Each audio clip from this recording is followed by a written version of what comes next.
अस्सलाम वालेकुम जनाब। वालेकुम अस्सलाम। कैसे हैं जनाब आप? अल्हम्दुलिल्लाह जी, खैरियत। सबसे पहले तो मुझे ये बताएं कि आप कितनी दूर से वोट कास्ट करने आए हैं? 5 मिनट की मुसाफत से। अच्छा, 5 मिनट की मुसाफत से आप आए हैं, तो मुझे ये बताएं कि आपने वोट कास्ट कर दिया? अभी तो ये करना है। करना ही नहीं है। करना ही नहीं है? हाँ जी। क्या वजह है? ये मैं तो तफरीह के लिए आया हूँ यहाँ पर। अच्छा। हाँ जी, देखने के लिए कि लोग किस तरह जो है ना अपने आप को ख्वार कर रहे हैं इन लोगों के लिए। अच्छा, हाँ जी।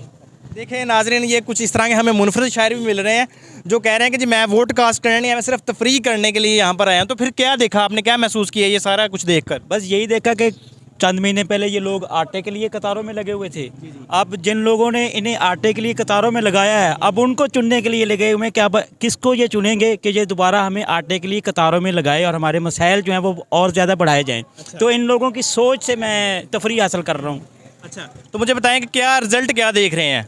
नतीज यही देख रहा हूँ कि कोई भी जीतेगा वो हुकूमत तो बनेगी, लेकिन बदनवान लोगों की ही हुकूमत बनेगी, क्योंकि लोग खुद बदनवान लोगों को अपने ज़मीर की रहनुमा चुन रहे हैं। अच्छा जी, अस्सलाम वालेकुम जी। वालेकुम सलाम। जनाब ਤੁਹਾਡਾ ਕੀ ਹਾਲ ਚਾਲ ਹੈ? अल्हम्दुलिल्लाह। ਮੈਨੂੰ ਦੱਸੋ ਵੋਟ ਕਾਸਟ ਕਰ ਛੜਿਆ ਜੇ ਕਰਨਾ ਹਲੇ? नहीं करना हाल ਕਰਨਾ ਹੈ? बिल्कुल करना। ਮੈਨੂੰ ਦੱਸੋ ਕਿ ਕਿਹੜੀ ਪਾਰਟੀ ਨੂੰ ਕਰੋਗੇ? ਇਹ ਤਾਂ ਫਿਰ ਹੁਣ ਪਾਰਟੀ ਦਾ ਆਮ ਤਾਂ ਨਹੀਂ ਦੱਸਦੇ, ਅੱਛਾ, ਨਹੀਂ ਦੱਸ ਸਕਦੇ। ਆਪਣੇ ਜ਼ਮੀਰ ਨਾਲ ਇਨਸ਼ਾਅੱਲਾ ਜਿਹਨੂੰ ਹੋਇਆ ਕਰਾਂਗੇ। ਅੱਛਾ, ਤੇ ਤੁਹਾਨੂੰ ਕੀ ਲੱਗਦਾ ਨਤੀਜ ਕੀ ਦੇਖ ਰਹੇ ਹੋ, ਕੀ ਸ਼ਾਮ ਨੂੰ ਨਤੀਜ ਆਣਗੇ?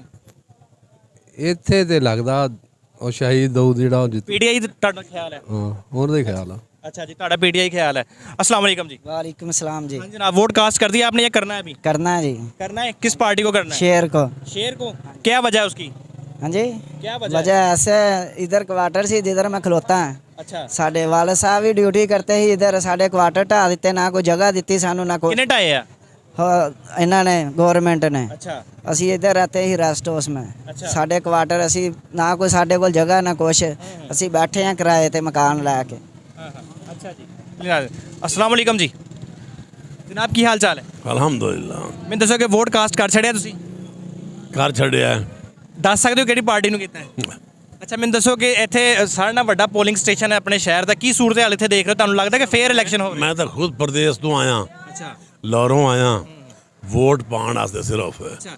देखिए नाज़रीन, ये शहरियाँ जो लाहौर से आए हैं, फैसलाबाद के इलाके तांदलिया वाला में, कितना सफ़र करके आए हो जी?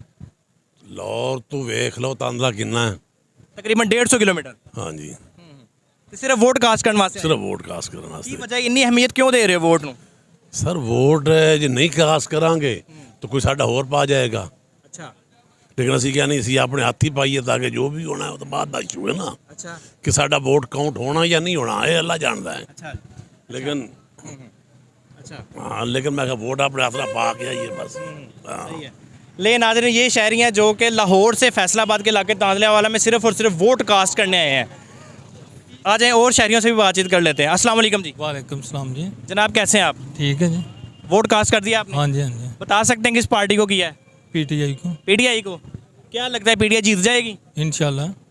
क्या सूरत हाल देख रहे हैं इस पोलिंग स्टेशन की? ज़्यादा वोट किस पार्टी को कास्ट हो रहे हैं? पीटीआई को हो रहे हैं जी। पीटीआई को। शहीद दौलबाद को। अच्छा। हाँ जी।